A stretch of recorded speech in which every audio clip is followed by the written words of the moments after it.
কলকাতা গিয়েছিলাম জরুরি এক কাজে। তার ছেলেটা আটকে গেল হঠাৎ পথের মাঝে। রাত 12টা, কান্না নেমে রওনা হলাম মেকা। গলার ধারে হঠাৎ ভূতের সঙ্গে দেখা। ভূত বললে, দাঁড়া, এমন সুযোগ কি আর পাবো?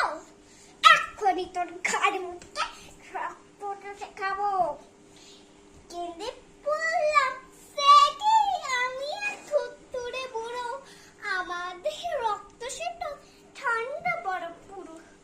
তার চেয়ে ভয় পাকড়ে করি জোয়ান ছেলে মেয়ে, দারুণ মজা পাবে তাতে গরম রক্ত খেয়ে।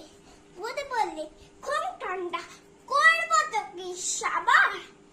ইচ্ছে আমার হচ্ছিল খুব কোল্ড ড্রিঙ্কস খাবার।